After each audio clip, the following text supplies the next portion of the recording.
जय हिंद प्यारे साथियों। अब हम लोग देखेंगे मैट्रिक बोर्ड परीक्षा फाइनल में जो आप लोग को 2026 के लिए जो आज होने वाले 17 फरवरी को हिंदी का वायरल प्रश्न लघु उत्तरीय प्रश्न अब हम लोग देखेंगे। प्रथम पाली एवं द्वितीय पाली दोनों पाली के स्टूडेंट देखेंगे और एग्जामिनेशन हॉल में आप लोग को जैसा कि पता है कि ये 2 नंबर वाले भी क्वेश्चन डबल रहेंगे। ठीक है, 2-2 क्वेश्चन रहेंगे, किसी एक क्वेश्चन का जवाब देना है। आधे क्वेश्चन को समझ लो कि आधे क्वेश्चन का जवाब देना है और आधे क्वेश्चन का जवाब नहीं देना है। ठीक है, तो आप लोग अच्छे से पढ़ के जाए, रीडिंग करके जाए। तो मैं आप लोग को ऑब्जेक्टिव के बाद अब मैं सब्जेक्टिव सीरीज लाए हैं जो लघु उत्तरीय प्रश्न है उनका सीरीज है। और एग्जामिनेशन हॉल में जाने से पहले किसी प्रकार की दिक्कत होती है तो आप हमारे व्हाट्सएप नंबर 7827578573 इस पर संपर्क कर सकते हैं। ठीक है दोस्त, तो चलते हैं मैं बिना किसी टाइम गंवाए हुए सीधे क्वेश्चन की ओर। तो क्वेश्चन के साथ आपको ले चलते हैं और वहां से देखते हैं क्या होता है। आपके लघु उत्तरीय प्रश्न कौन है? अम्बेडकर के अनुसार जाति प्रथा के पोशाक उसके पक्ष के तर्क क्या तर्क देते हैं? 2014 में ये फर्स्ट शिफ्ट में पूछा गया था। ठीक है, तो अम्बेडकर के अनुसार यह विडंबना की बात है कि इस आधुनिक और सभ्य समाज में भी जातिवाद के पोशाक की कमी नहीं है। इसके पोशाक के आधारों पर इसका अर्थ करते हैं। समर्थन का एक आधार यह कहा जाता है कि आधुनिक सभ्य समाज कार्य कुशलता के लिए श्रम विभाजन की आवश्यक मानता है और चूंकि जाति प्रथा भी श्रम विभाजन की दूसरा रूप है, इसलिए इनमें कोई बुराई नहीं है। यहाँ तक आप लोगों को जैसा कि समझ आ गया। अब क्वेश्चन नंबर देखिए, नेक्स्ट की बात करते हैं, क्वेश्चन नंबर 2 की बात करते हैं। देखो क्वेश्चन नंबर 2 क्या कहता है, एक ही क्वेश्चन को अच्छा से देख के जाए। ठीक है, इसमें से ही क्वेश्चन आप लोग को टकराएगा कहीं ना कहीं। लेखक ने पाठ के पहलुओं से जाति प्रथा को एक हानिकारक प्रथा के रूप में दिखाया। ठीक है, तो ऑप्शन नंबर देखिए, उत्तर आपको दिया गया है। मानव मुक्ति के पुरोध एवं संविधान निर्माता भीमराव अम्बेडकर ने श्रम विभाजन और जाति प्रथा शीर्षक निबंध के जाति प्रथा के हानिकारक प्रथा बताया। जाति प्रथा श्रमिकों के ऊंच और नीच के बांट देती है। जाति प्रथा पैसा चयन का स्वतंत्रता को गला घोंट देती है। श्रम विभाजन की यहाँ तक आप लोग लिख के और पैराग्राफ चेंज कर लेंगे। ठीक है, श्रम विभाजन की दृष्टि से भी जाति प्रथा दोषपूर्ण है। यह मनुष्य इच्छा पर निर्भर नहीं है। मनुष्य की व्यक्तिगत भावना तथा व्यक्तिगत रुचि इनमें से कोई स्थान का महत्व नहीं रहता है। आर्थिक पहलू से भी जाति प्रथा हानिकारक है क्योंकि लोग रुचि के साथ काम नहीं करते हैं। अब आपका और देख लीजिए, यह प्रथा मनुष्य के स्वाभाविक प्रेरणा रुचि के आत्मशक्ति को दबाकर उन्हें अस्वाभाविक नियमों को जड़कर निष्क्रिय बना देती है। तो आई होप आप लोगों ने ये क्वेश्चन को अच्छे से समझ गए होंगे। देखिए 2 नंबर क्वेश्चन, और ये क्वेश्चन को आप लोग वहां जाइएगा एकदम जैसे जैसे हैं वैसे से उतार के आइएगा। ठीक है, तो चलते हैं नेक्स्ट क्वेश्चन, क्वेश्चन नंबर 3 की ओर। 3 नंबर क्वेश्चन देखिए क्या कहता है। 3 नंबर क्वेश्चन कहता है, सच्चे लोकतंत्र की स्थापना के लिए लेखक ने किन विशेषताओं का आवश्यक माना? तो उत्तर आप लोग को लिख दिए हैं। भीमराव अम्बेडकर का मानना है कि सच्चा लोकतंत्र स्वतंत्रता, समता और भ्रातृत्व पर आधारित होना चाहिए। लोकतंत्र केवल शासन की एक पद्धति ही नहीं है। लोकतंत्र मूलतः सामूहिक जीवन चर्चा की एक रीति तथा समाज के सम्मिलित अनुभवों को आदान प्रदान का नाम है।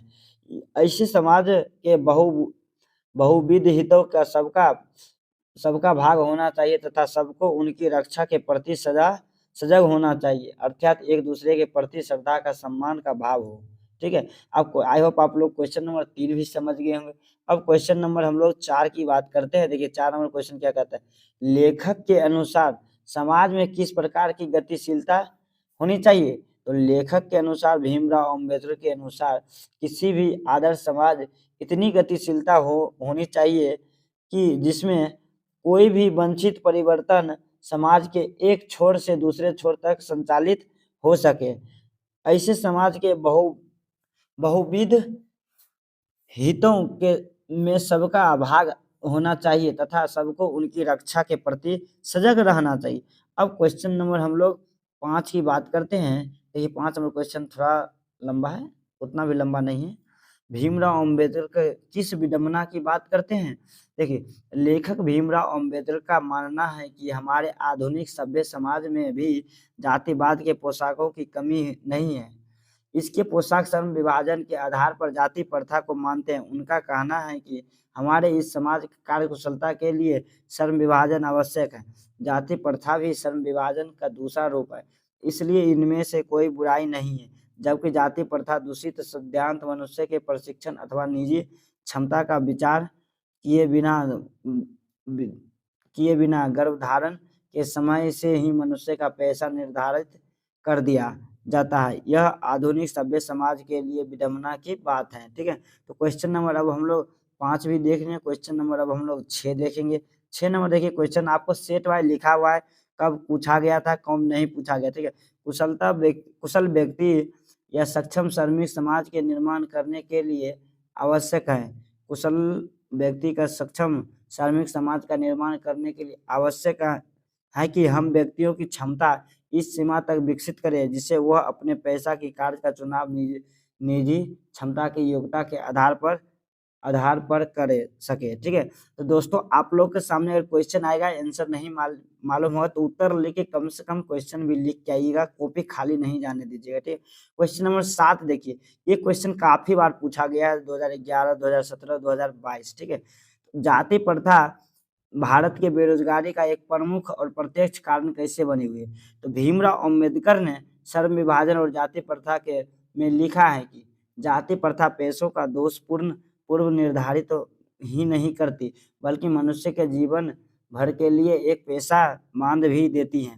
भले ही पेशा अनुपयुक्त और पर्याप्त होने के कारण वह भूखों को मर जाएगा।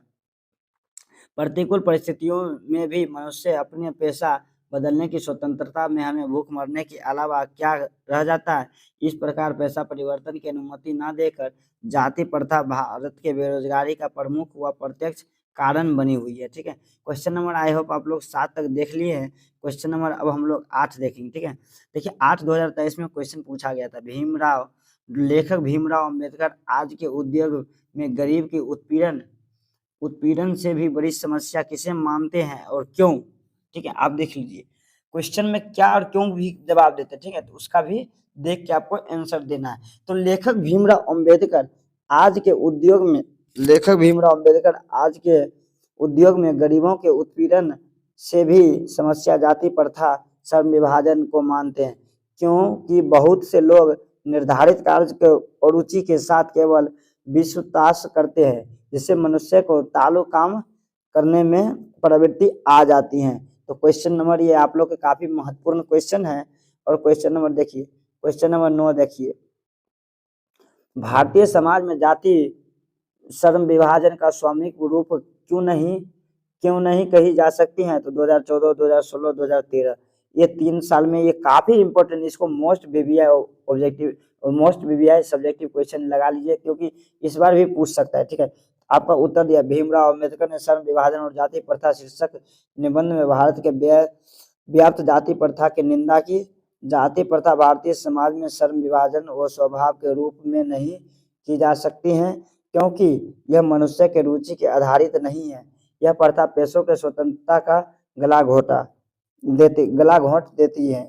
यह एक दूषित सिद्धांत है जो मनुष्य के प्रशिक्षण अथवा उनकी निजी क्षमता का विचार किए बिना गर्भ धारण के समय से ही मनुष्य का पेशा निर्धारित कर देती है। अब क्वेश्चन नंबर हम लोग 10 की बात करते हैं। क्वेश्चन नंबर 10 देखिए क्या कहता है।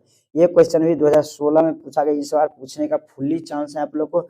विष के दांत कहानी के शीर्षक के सार्थक स्पष्ट कीजिए। ठीक है, तो आचार्य नलिन विलोचन शर्मा ने विष के दांत शीर्षक अत्यंत सार्थक, सटीक एवं चुस्त दुरुस्त दिया है। ठीक है, खोखा और मदन के बीच झगड़ा हो जाता है।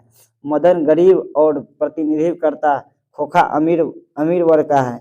खोखा के 2 दांत तोड़ डाले गए हैं। मदन के पिता गिरधर के प्रसन्नता जाहिर कि तूने विष की 2 दांत तोड़ डाले हैं। यह प्रसन्नता की विषय है। निष्कर्षता, अमीरों को अजीब कृत्रिम होता है, गरीबों को जीवन संघर्षशील होता है, अमीरों का व्यवहार विषुणपूर्ण होता है, अतः शीर्षक अत्यंत सार्थक है। ठीक है, अब क्वेश्चन नंबर हम लोग देखेंगे 11 की बात करते हैं। तो क्वेश्चन नंबर 11 देखिए। क्वेश्चन नंबर 11 कहते हैं मदन और ड्राइवर के बीच विवाद का द्वारा कहानीकारक क्या बताना चाहता है। तो उत्तर में है मदन और ड्राइवर का मध्य विवाद विवाद द्वारा कथाकार बताना चाहता है कि अपने पर किए गए अत्याचार का विरोध करना पाप नहीं है। अपने पर किए गए अत्याचार का विरोध करना पाप नहीं है। मदन शोषण अत्याचार और जबरदस्ती के खिलाफ ज्वालित प्रज्वलित बदल प्रतिशोध तथा प्रतीक है। सेन साहब के गाड़ी को छूने भर की गलती के लिए मदन शोभर द्वारा घसीटा जाता है। मदन द्वारा उसका मुकाबला करना अत्याचारियों को विजय प्राप्त करने की कोशिश है। दमन का बड़ा विरोध होना चाहिए, उसे मालूम नष्ट कर देना चाहिए। ठीक है, क्वेश्चन नंबर अब 12 की बात करते हैं। आपके सामने क्वेश्चन नंबर देखिए 12 आ गया। ये क्वेश्चन भी काफी महत्वपूर्ण क्वेश्चन है। ठीक है, खोखा किन मामले में अपवाद था। ये क्वेश्चन को आप लोग देख के ही जाइएगा। खोखा सेन दंपति एकमात्र सबसे छोटा लड़का जो पांच लड़कियों के बाद हुआ था और वह नाउम्मीद बुढ़ापे की आंखों का तारा है। खोखा का अभिभाव तब जाकर हुआ था जब उसकी कोई उम्मीद सेन दंपति को बाकी नहीं रह गई थी। खोखा जीवन के नियम का अपवाद और अस्वाभाविक नहीं था, वह घर के नियमों के अपवाद था। ठीक है, अब क्वेश्चन नंबर हम लोग 13 की बात करते हैं। मदन हक्का बक्का क्यों रह गए। ये भी क्वेश्चन 2021 में पूछा गया है। रोज रोज अपने बेटे की पिटाई करने वाले गिरधर मदन द्वारा कासू की पिटाई करने और दो दो दांत तोड़ देने से दंडित करने के बजाय अपनी छाती के लगा लेता है। मदन को डर था कि आज मार और दिनों की बुरी होगी, लेकिन गिरधर लाल बेपरवाही उल्लास और गर्व के मदन के हाथों से उठा लिया। ठीक है, तो मदन अपने पिता गिरधर व्यवहार में आए परिवर्तन के कारण वह हक्का बक्का रह गया। ठीक है, अब क्वेश्चन नंबर हम लोग बात करते हैं 14 की। 14 नंबर क्वेश्चन देखिए काफी महत्वपूर्ण मोस्ट वीवीआई क्वेश्चन है। ठीक है, मोस्ट वीवीआई है। तो विष के दांत कहानी के नायक कौन है।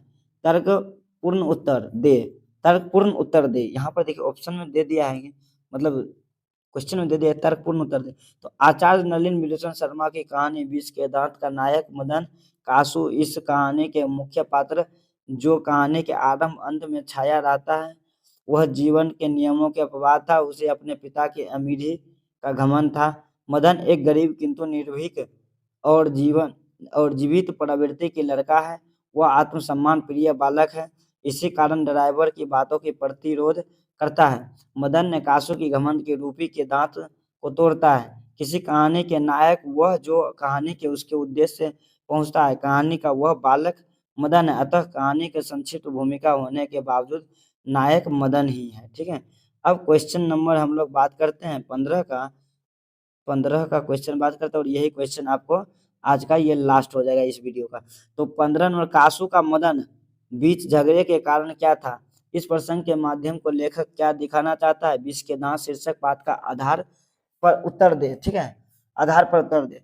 आपका देख लीजिए क्वेश्चन काफी इंपॉर्टेंट है, 2017, 21 और 23 में पूछा गया है। इस बार भी पूछने की बहुत ही संभावना है। शाम के वक्त कासू के बंगले के अहाते बंगल वाली और गाली के मदन पड़ोसियों के आवारा गर्द छोकरों के साथ लूट नाच रहा था। खेलता कूदता कासू वहां आ जाता। आदत में लाचार कासू बड़े रोब के साथ मदन से कहा, हमको लट्टू दो, हम भी खेलेंगे। मदन लट्टू देने से मना कर देता है। कासू 23 में आ गया और वह इसी उम्र में नौकरों पर अपनी बहनों पर हाथ चला देता था। आदतन उसने अब ना देखा तब मदन एक घूंसा रसीद कर दिया। चोर गुंडा डाकू होने वाला मदन भी कम मानने वाला था। वह झट कासू के पर टूट पड़ा। इस प्रसंग माध्यम से लेखक दिखाना चाहता है कि लड़ाई हड्डी और मांस की बंगले पिले और गली के कुत्ते झोपड़ी महल लड़ाई अहाते में लड़ाई रहती हुई कासू शेर हो जाता है। ठीक है, कासू शेर हो जाता है। तो ये आपको 15 क्वेश्चन है, ये 15 क्वेश्चन आप लोग रट के ही जाइएगा। ठीक है, क्योंकि ये प्रीवियस ईयर का ही क्वेश्चन था और काफी बार आप लोग को एग्जाम का में पूछा जाने वाले सभी को मैंने आपको लिख दिया है कौन क्वेश्चन कब कब पूछा गया था। ठीक है दोस्त, तो एक भी क्वेश्चन ऐसा नहीं है जो क्वेश्चन एक बार या 2 बार पूछा गया, सब क्वेश्चन 2 से 3 बार, 2 से 3 बार, 2 से 1 आध ही क्वेश्चन है जो फर्स्ट टाइम पूछा था। वो सभी क्वेश्चन इस बार आने की काफ़ी संभावना है, तो एक ही क्वेश्चन को आप लोग देख के जाए। तो चलिए तब तक मिलते हैं नेक्स्ट वीडियो में, तब तक के लिए जय हिंद, जय भारत।